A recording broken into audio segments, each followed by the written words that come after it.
Welcome to another episode of Times Square Kung Fu. I am your host, Frankie Balboa, aka Shogun Supreme, man. Y'all know the deal, y'all know the vibes, man. And y'all definitely know the vibes, man, because all the DMs, text messages, and phone calls I got from the first episode, man. Yo, man, that is mad love, man. It was freaking super overwhelming, man. And all the subscribers I was getting that same day, man, all the views, man. I appreciate all of you guys, man. You know, share this video, and this is your first time here, subscribe, man. But I got a banger for you guys today, man. Seriously, I'm gonna be covering the HD transfer of Hard Boiled by Hong Kong Rescue versus the Mei Ah DVD.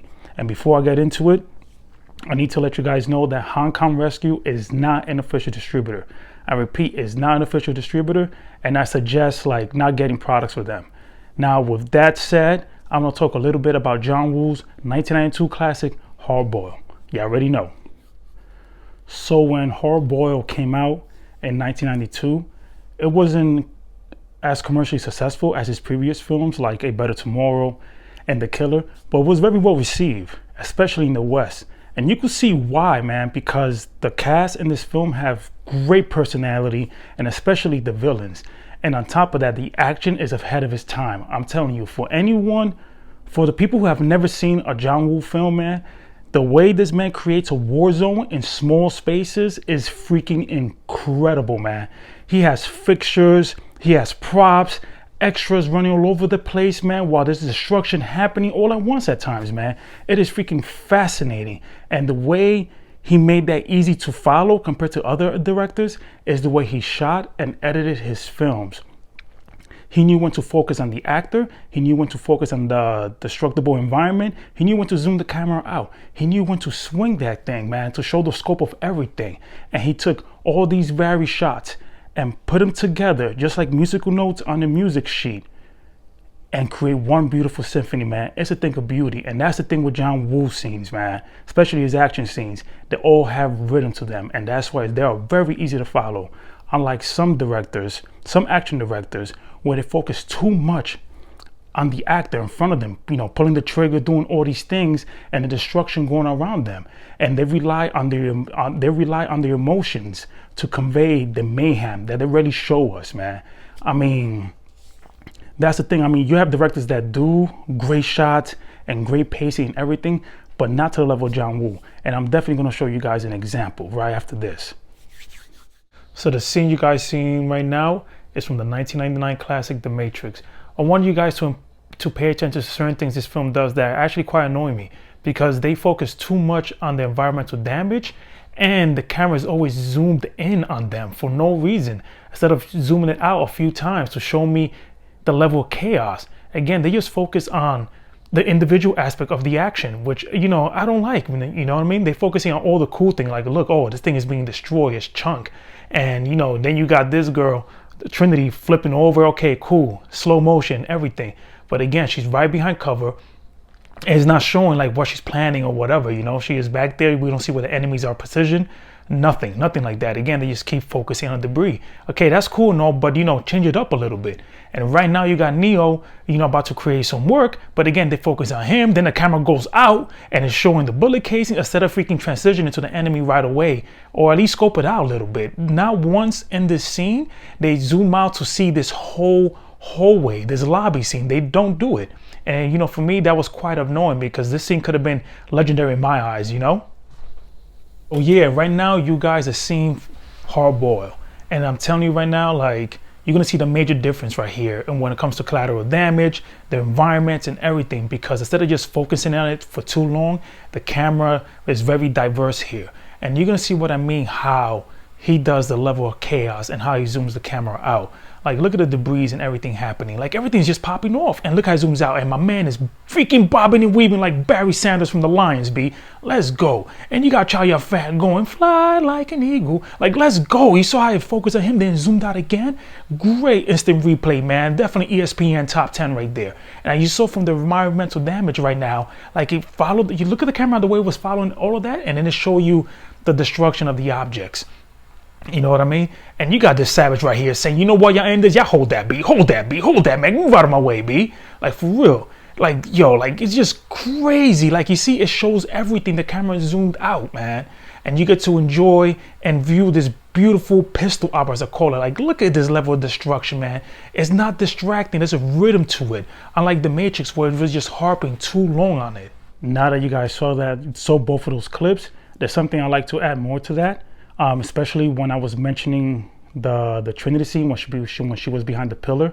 What I was trying to convey is that I wish the camera zoomed out a little bit and show how the soldiers were flanking her, because that would give you a sense like, okay, how she knew to attack that certain way, you know what I mean?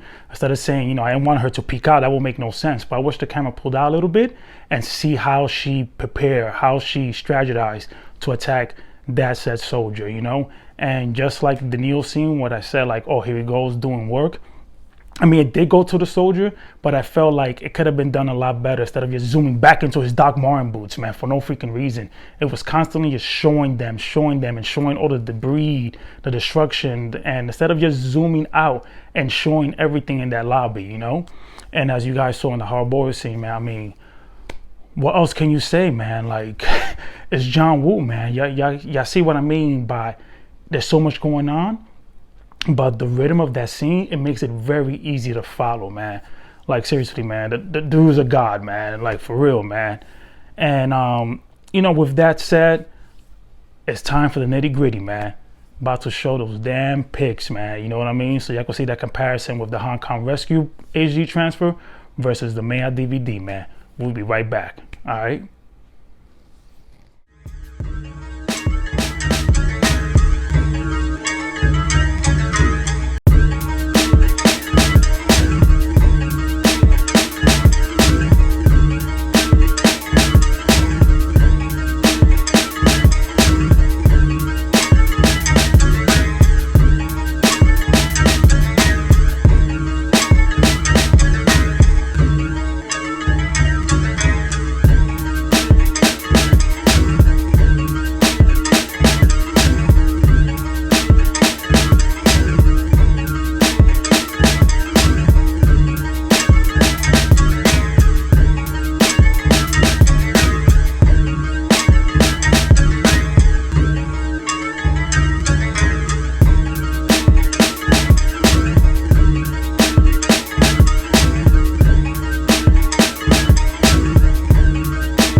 Now that we saw those comparison pics, again, this is my opinion. My go-to version is the Mei Ah DVD because, I love the blue filter a lot. And also I like the overall skin tones and shadow detail in a lot of scenes in the Mei Ah version. Especially when you saw that first pic with Chow Yun-fat smoking the cigarette. It was just way more refined and detailed. Same thing when you see a scene, you see the three guys sitting on the table. And as you saw that bike scene with the smoke and the blue filter, it just adds to the atmosphere and the griminess of this film. I mean, you have great scenes also in the Hong Kong Rescue one, like the hospital scene with Tony Leung when he's holding the flower box. I like the way the walls look, has this powdery look to it, it's bloom, and it is in the blacks and are crushed. And also the outside scene, like the vegetation, like the trees and everything, has more of a pop. And of course the image is sharper.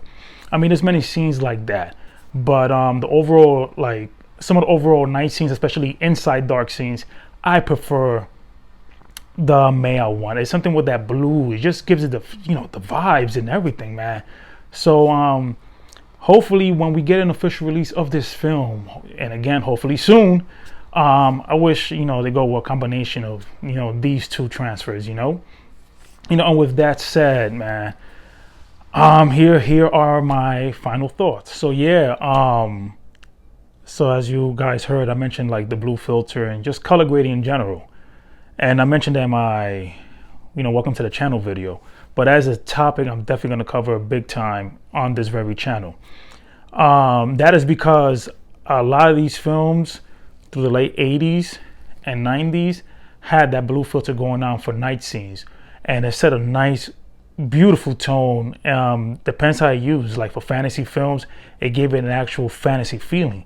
Or for crime thrillers or just martial arts films in general, depends on the type of film, it adds to the atmosphere of griminess, And it's something that's not being transferred with a lot of Hong Kong Blu-rays. Like seriously, and the reason for that is because they get the actual negatives, scan it, and most likely they get like an AI to correct certain things, but they don't have a reference to look at.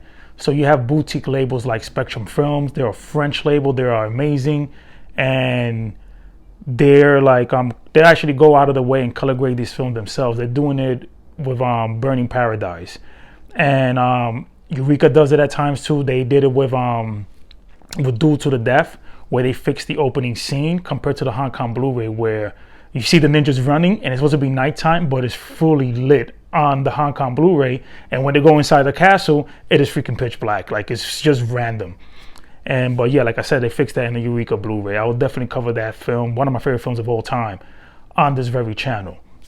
Yeah, man. So I'm definitely gonna cover that topic. So with that said, man, like, share, subscribe, and get busy in the comments, man. Y'all already know, man.